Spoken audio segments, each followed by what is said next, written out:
Good morning. I'm Todd. I'm from the Curious Toad. As many of you know, Susan and I are planning to take a trip up to Tuktoyaktuk in the Northwest Territories. I've hoped to put a video like this together for a bit of time now, but as life has it, sometimes things come up and we don't get to it. So I wanted to take some time this morning to answer a lot of your questions and a lot of questions that I've just come across online when people have been planning these sorts of trips. Now, understand, the questions that we've received haven't come from online viewers or from our own blog posts. They've come from face to face interactions with our friends and our families. So let's take some time this morning to explore a little bit more about the Curious Toad and what the reasons are for us to take such a significant trip. So, the first question we often get asked is why Tuktoyaktuk? Why the Arctic? And my usual answer is, well, why not? And deep down inside, there's a part of me that likes to do things that most people don't. I don't know anyone who has gone to Tuktoyaktuk. Funny enough, my mechanic has been to the Yukon, but not up to Tuktoyaktuk. And we took the van in to get a good work over to make sure that everything was working well. Fingers crossed, and God willing, we will get there without an issue. Tuktoyaktuk is the furthest north in Canada, actually in North America, that you can drive freely. We plan to take the trip leaving in just 1 week. This is a trip that I've been planning in my mind for so long. I've wanted to do this for probably 5 or 6 years. But life has changes and circumstances change and pandemics change things, and it's now time. I used to have a Toyota Tacoma with a rooftop tent, and I woke up one morning and climbed down the ladder and thought, this isn't fun anymore. I'm not enjoying waking up and not being able to stand comfortably or at all, having to lay down to put on my clothes. It just wasn't something that I wanted to do anymore. So I went looking for another van. It took us about a year before we sold the Tacoma and found what I believe was the perfect van for us. Now, I'd looked at so many vans before getting into this one, but the day that we went out and took a drive, seeing the face of my wife light up as we did a walk around, I knew this was the van. Now, what it looks like now is nothing like it was the day that we brought it home. I plan to do some minor renovations and some tweaking, but sometimes creativity has a way of taking over, and the van became what it is now. And this is our van that we call Solitude.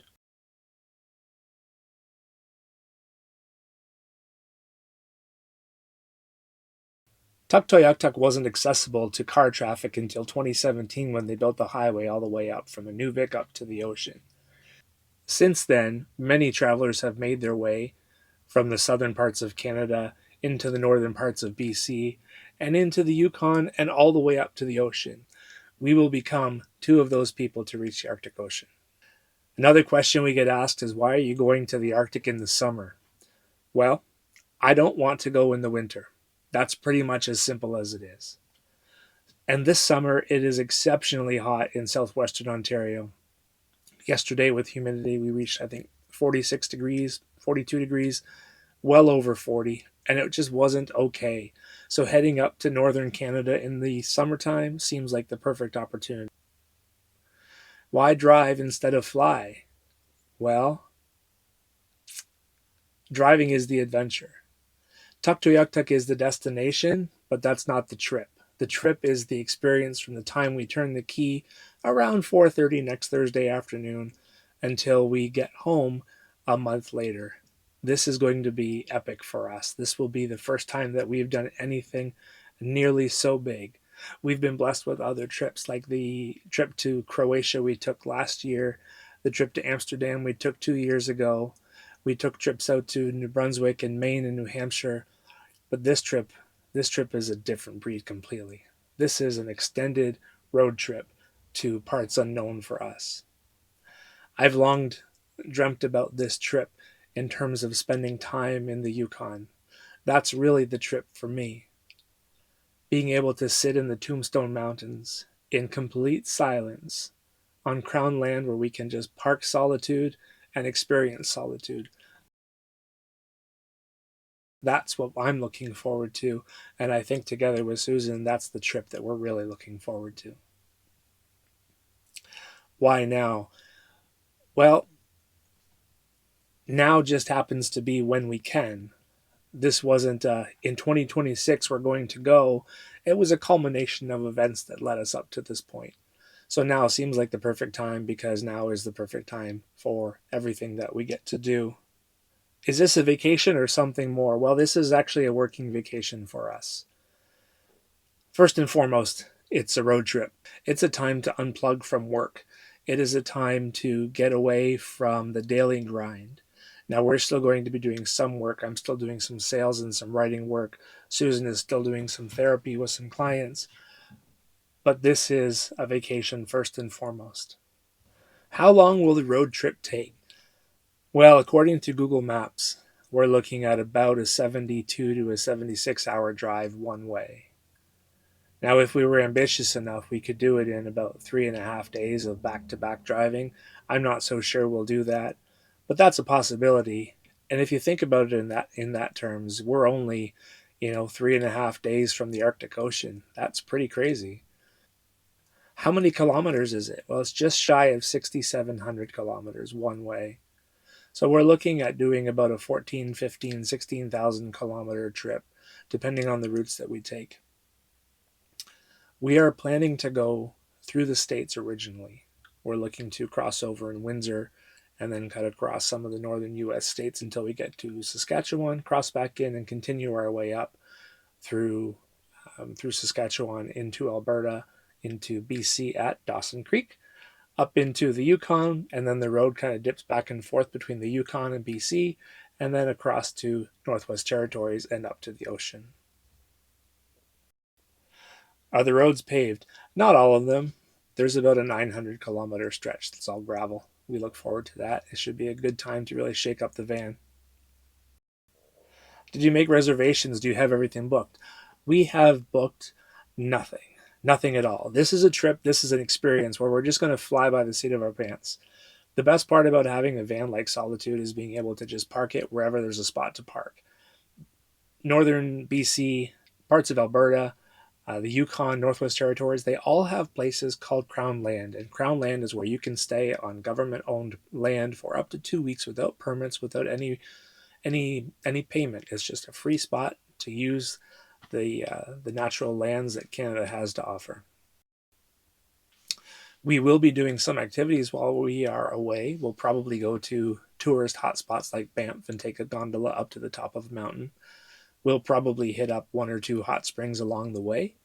But generally, we have booked no reservations for accommodations. We have booked no campsites. We have looked at where fuel stops are, but we have made no reservations for anything whatsoever.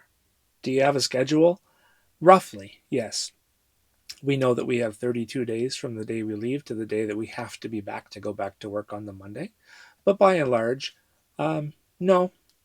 We want to push fairly hard to reach the Arctic Ocean first, and then we'll take our time coming back down through Northwest Territories and the Yukon and BC. And depending on how much time we have, we will take the western part of BC on the west side of the Rocky Mountains and take the Cassiar Highway down and then cross back over to Jasper. But right now, we're not sure. We'll let you know. Do you have cell service? Mostly until we get to northern BC and the Yukon, and then not really. But we did buy Starlink so that we're able to stay connected and still do our jobs while we're away.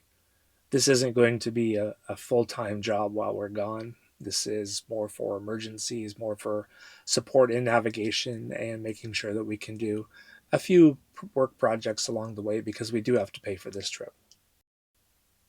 Are you worried about bears? Not really. I mean, they're there. There's between 4,000 and 6,000 grizzly bears in the Yukon. So we'll probably encounter bears, probably black bears, almost definitely. We have bear spray. We understand the safety precautions that we need to take in order to stay safe. So I'm not worried about bears, but I am aware of the bears. Is fuel expensive? Yes. Yes, it is. That is by far the most expensive part of this trip.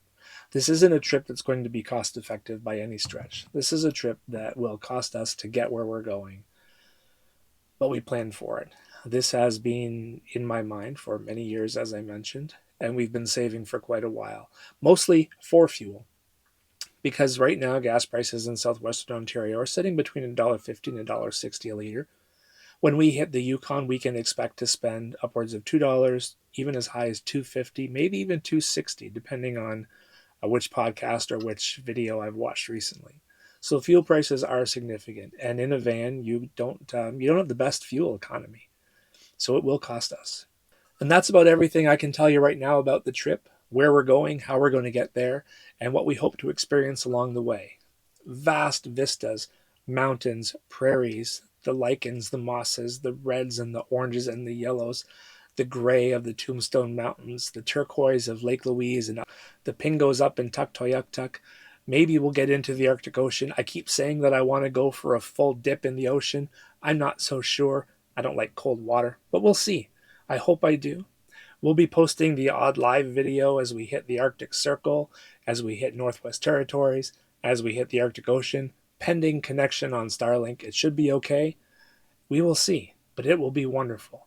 And as we have the opportunity to give updates, we'll post on Facebook, we'll post on Instagram, and we may even do a short video here and there along the way. So that's all I have to share with you for now. Thanks for watching. I hope you enjoyed it. I hope you have a better understanding of where we're going. And if you have any questions at all about this trip, feel free to leave a message in the comment section, and I will get back to you the best time that I can as I'm able to. And until the next time, I hope that you're not afraid to keep dreaming, live simply, and stay curious.